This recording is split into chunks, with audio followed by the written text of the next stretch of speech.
I made a video and talked about this on stream where Doom the Dark Ages changed I'm Too Young to Die to Aspiring Slayer, and I made fun of them for it. And I stand by me making fun of them for it. However, they have released something, and I do believe this is accurate. I haven't seen anything to counter it. That these are the reasons why. Okay, I shouldn't have done that. These are the reasons why they changed it.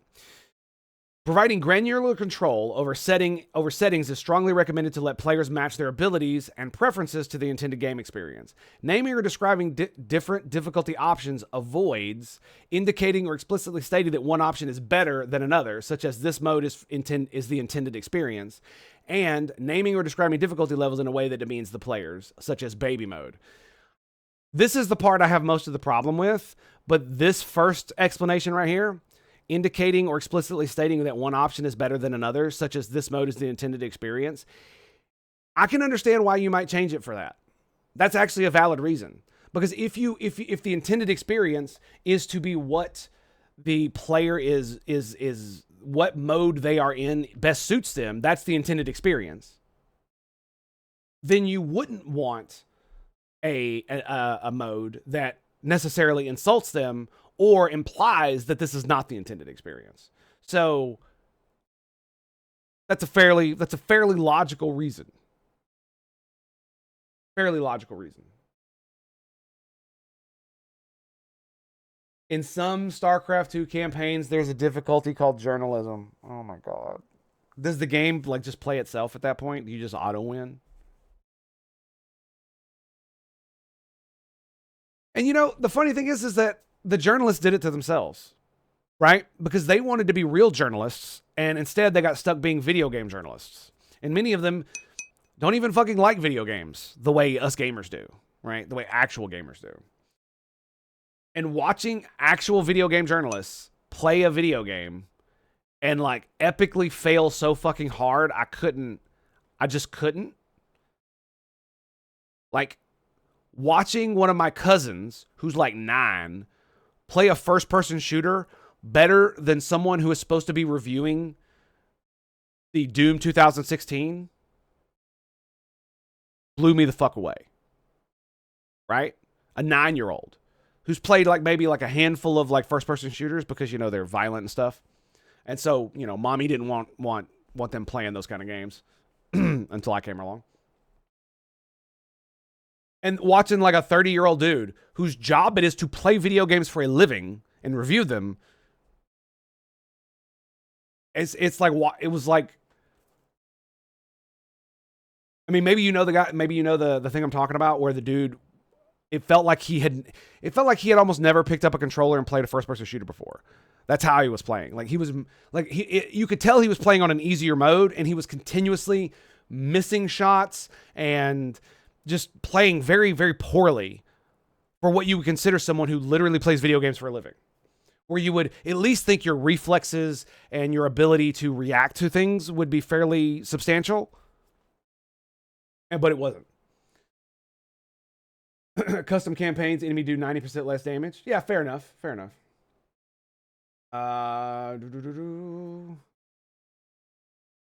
See my thing above, not every game should be accessible if it compromises the design. Yes. But that is one of those things where it's like, look at Dark Souls and other games that in the Souls series, everybody says they're hard. They're all about you dying. But if you know how to play, but if you understand the game, it can actually be very easy. How many ways are there to beat Dark Souls super fucking easy? How many ways are there to beat, specifically Elden Ring is the perfect example because it is the culmination of all of this. How many different ways is there to activate an easy mode in Elden Ring? What, like 5? Like you can have armor. There's certain spell combinations. There's you can use the fighting spirit things. I forget what they're fucking called. Where you summon them and they help you fight. There's all kinds of different ways that you can make the game easier, including like over leveling, right? Just grinding it out. And especially some of the fights that are really, really stupid and ridiculous. Most of them are optional. Most of the main bosses in the game that you absolutely have to fight are not really that hard. The hard bosses in that game are usually the optional ones. Doom is designed to have those menu options. There's tradition. It's not likely to prevent buyers from keeping it in a new franchise, then sure, use those guidelines. Yeah, this is why I'm still fairly conflicted, because the thing about it is that it's literally a good reason, right? Like, these are logical reasons, especially this specifically right here. This is what convinces me. It's like, yeah, that's actually not a bad thing. That's actually not a bad thing. Not that they changed it, but I'm talking about the reason itself.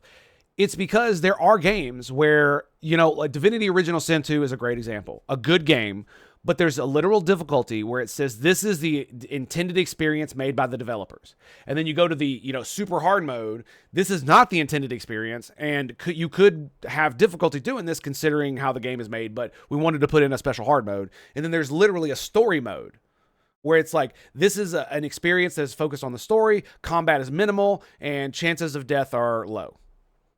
That's perfect, because it gives you exactly what you want out of the thing. So if you want to just experience the story of the game because you like those things, well, then you could role play to your heart's content. You don't have to worry about all the turn-based bullshit combat. It's mostly easy. You'll just blow through it, whatever. But it's Doom. That's half the point. It's Doom. And they've changed so much of it that I feel like they may have done themselves a disservice by doing this, because this is a good reason. It is. And you shouldn't keep a tradition just for tradition's sake. Traditions should only be kept if they're useful for some reason. If it makes you feel good, that's a useful reason to keep it. If it has some benefit outside of feelings, like material or otherwise, spiritual perhaps, then that's a reason to keep it, even if it comes with negatives, even if it has a cost associated with it. If you perceive it being beneficial to yourself, then it's perfectly fine to keep that tradition. It's all about not throwing the baby out with the bathwater. But it's also about actually getting rid of the bathwater. You can't just keep it, right? Tradition versus the time period. And so I think what they should have done in this instance is met everybody halfway. Include a new difficulty above baby mode that was Aspiring Slayer. And literally just put this out and be like, look, this is why we did it. We want to keep the tradition of, daddy, don't hurt me, shit like that. Because it's funny, because it is. And if you really want to play on that lowest difficulty for shits and giggles, you go right ahead. I mean, they could even troll with it and, make half your guns like bottles that shoot milk and shit, right? It would be fucking hilarious if they did something like that. And that's the way you could help everybody move on past the fact that you changed the difficulty. If you embrace the joke and still change it, I think people would be more okay with it.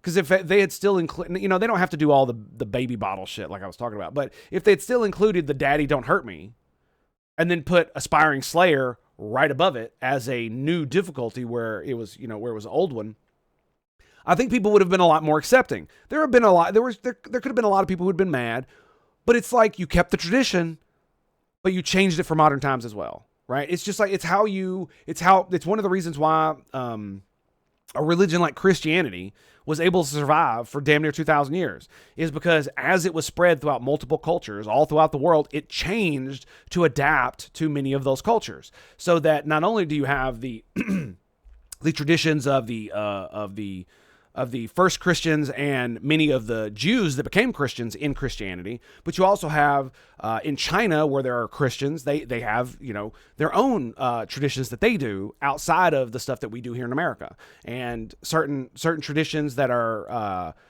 in Protestant Christianity aren't so in other denominations of Christianity, right? Like black people in America, they have their own. Many of them are Southern Baptists or Protestants or whatever, but they also have their own flair with it based on their own cultural norms, which is perfect, because that's exactly how something like a tradition like this survives. Is it definitely has to change with the times, but you want to keep the essence of it intact. Yule Mayday, Samhain. I know it's called Samhain. Don't correct me, but I cannot stop trolling my wife with Samhain. That's all. So yeah, the reason I did this is because I wanted to address it because I had criticized them for changing it. I'm still criticizing them for changing it, but I do accept that they had good reasons to do so, not just to make players feel better. That is one of the reasons, obviously, and I understand the reason you don't want a baby mode. Ha ha ha.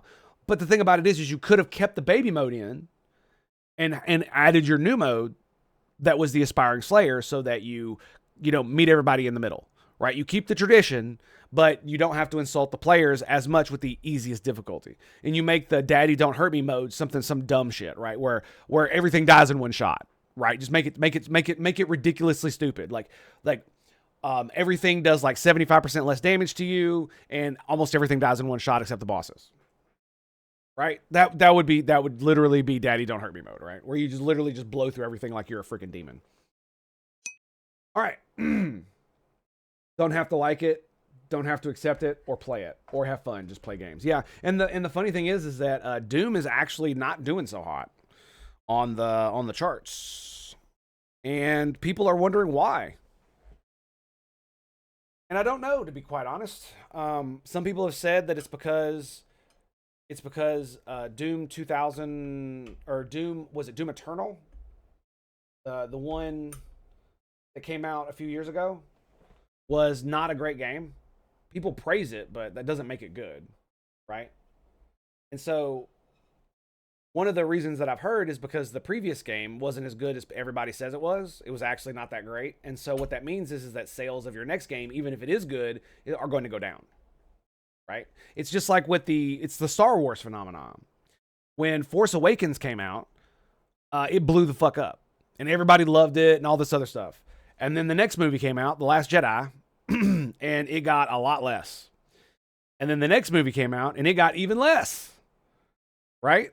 And I think right after The Last Jedi came out, Han Solo came out, and it flopped like a limp dick. It sure did. And a lot of people attributed to the fact that the rest of the Disney Star Wars franchise was just not very good. And so you have a bad movie come out, and you're literally gaslighting your fans into being like, if you don't like it, it makes you a racist or a sexist or any of these other things, or a phobe of some kind. And so this is what happens. And so it's entirely possible that the reason the current Doom isn't doing as well as it should, that it's literally being beaten by Dragon Age the Veilguard, of all things, as far as like player counts and whatnot, on Steam, is that it's potentially that the last game wasn't that great. I didn't play it because I don't know. The Doom shooters are just not my cup of tea. They were back in the day, but that's because they were really the only shooters out there. Yeah. So, and I think I'm going to take a quick break. I'm going to try to fix my desk, and I need to use the restroom. So I'll be right back, and we're going to get right back into it, boys. And the Steam number don't count because it's free on Xbox Pass right now. Well, Twin Dragons, that's not true. I don't believe that's true. Because the thing about it is that if a game is good, it will sell across multiple platforms well. So you can't really make the argument that if a game is / good or bad, that it won't do well on all platforms. Right? Because if it was good, then people would buy it on Steam. Right? How many games have come out on Xbox Pass, on Xbox Game Pass, and they still blow the fuck out of the water on Steam, right? All of them. All of the good games tend to blow the fuck up on Steam, they blow the fuck up on all the other platforms, and they blow the fuck up on Xbox Game Pass. Right? So it's entirely possible that you're correct, but you really don't see it as a trend. So basically this would be the outlier. That where a game is good, quote unquote, but it's not doing so good on the Steam charts because it's on Xbox Game Pass. I don't believe I've yet to see an actual good game that made a lot of money that didn't do well on Steam, but had huge numbers on Xbox Game Pass. You know what I'm saying?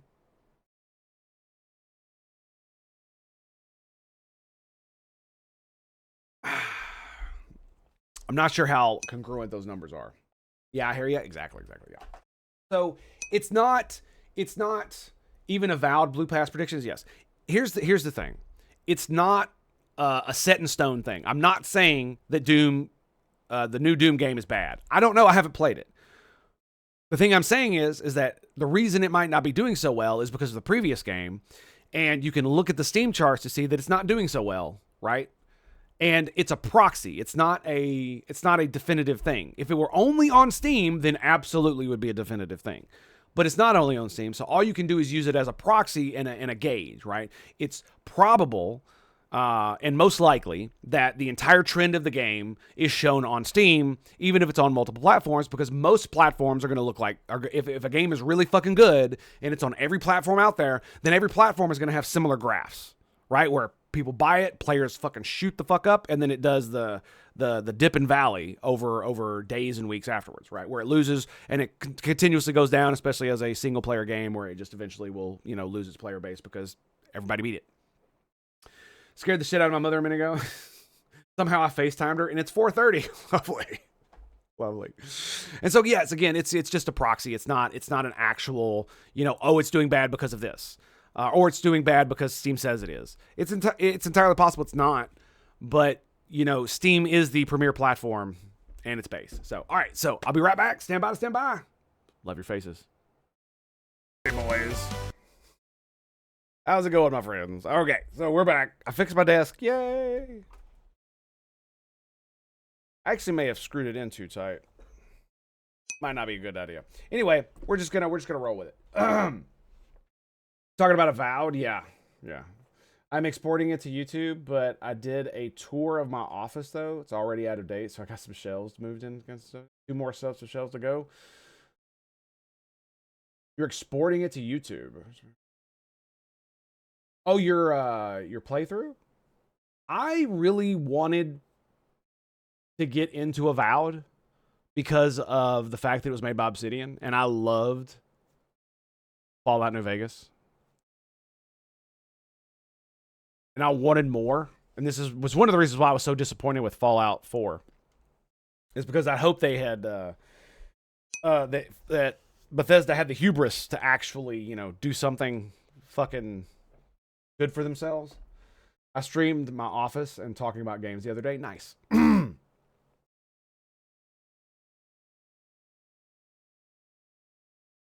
But I saw what some of the gameplay and some of the characters look like, and I was just like, you know what? I'm just gonna wait. And I'm glad I did. And it's like, I think the problem is that a lot of the games that I played back in the day, like I kind of wanted to try Oblivion again, but the memories from when I played it last just kept going over, and it's like I didn't like it then because of certain reasons, and they didn't really change too much about it that would make it better. So I want something that is like Oblivion, Skyrim, Fallout, Daggerfall, but I want it not made by Bethesda, because I don't think Bethesda knows how to actually make their own games anymore. If Starfield and Fallout 4 and Fallout 76 are evident, I don't think they know how to make their own games anymore. Because yeah, it just feels that way. Because man, dude, Fallout 3 was something else. Fallout New Vegas was something else. And I think that Fallout 3 was a fluke. I really do. Because ever since Morrowind, it just feels like they've just been going down the fuck hill with their ability to make the games the way they did. Right? The jank became lovable because we loved the games. But instead of fixing the bad jank, they left all the jank in and just made everything simple to appeal to a bigger audience, which made them a lot more money, but it makes me not want to play their games anymore because they're not made for me. Starfield was not made. Was it Starfield? Yes, Starfield was not made for me. Certainly not made for me. They converted a CRPG into a more action-based CRPG. Yeah. Obsidian did Avowed, and apparently Bethesda made them crunch it. It still turned out well. I heard Avowed wasn't very good. So, I don't know. It's definitely something that I may give another look at some point in the future. That's definitely true. It just depends. But I also heard it wasn't bad either. There were people were claiming it was all kinds of, especially with the woke shit, because of course. That's just a given. Anytime you have now, every retard who has a fucking following or a channel is just going to be calling it woke. No matter if it's woke or not, right? Just like Baldur's Gate 3. I contend the game is not woke. Not even a little bit. It doesn't matter how much gay sex it has in it. It doesn't make it woke. That's not what makes it woke. Really, I enjoyed it. Glad it was on Game Pass. I'll buy it when it leaves. Yeah, do I have Game Pass? I think I do. I think I pay for it for my daughter because she plays her silly little games on it. PG-3 woke, yeah, because you can have sex with a bear, and basically every character is player sexual, and yeah, because of shit like that. Murder, mayhem, sex, yeah. It's a bunch of stupid shit. It's because it's because it does the stuff that other games that everybody else says are woke better. It's as simple as that.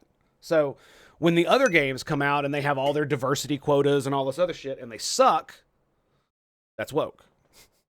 When Baldur's Gate 3 comes out and the stuff is just in the game, but it's unapologetically just like, no, fuck you. This is the game we made. And it doesn't preach to you. That's really what it boils down to. This is not preachy. That's the difference. That's really the true difference. And the fact, because it comes from this, right? Why are woke games preachy? It's because of the ideology they stem from, right?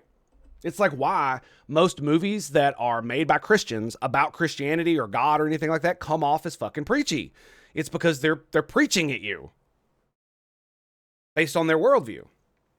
And so when your worldview is that we have to take basically a socialist lens to gender, race, and sexual politics and basically make all the dudes stupid and make all the women like girl bosses, it feels like preachy nonsense. It really does. Play a bar, they just walk around trying to fuck everything. Yes. That's just D&D players being degens. Exactly. Which is why everybody and their mama was, who is, part of the stupid fucking woke crowd, the stupid anti-woke crowd, called it woke when it's absolutely not. I don't believe that for a second. Because the reason I say that is because almost all of the things that we talk about you can have sex with a bear, all the player characters, or excuse me, all the companions are player sexual, so it doesn't matter what sex or gender or any of that shit you are, or race, they'll all have sex with you, which is fine. It's a choice, but that doesn't make it woke. I would prefer them all to have their own sexual orientations and racial preferences as far as like, I don't want to breed with elves or any of that, stupid nonsense. Because that's how you get tension in a game. A little bit, right? That 70s D&D and the Devil's Game? Yeah, exactly. It's just a bunch of stupid shit. And it's really because the male characters and the what is it? It's the male characters and the men in the game are not lesser to make the females in the game look great. The females in the game are great, and so are the dudes, and so there's no fucking problem, right? Minsk is in the motherfucking game, dude. He is a dimwit. But god damn is his heart made of gold. You know what I'm saying? I mean, like the power that so many of these characters have. They even have the elf from BG3 in the game, or from BG2, Baldur's Gate 2, that's in the game, and she's always been a badass, right? And she comes out straight swinging at you. And it's just the entire game is just like that. And I love it. The bad guys are great. They're not written like necessarily idiots. I mean, some of it's not that smart, but what can you do when you literally have dudes that want to end the world? I mean, come on. There's only so many ways you could square that circle. So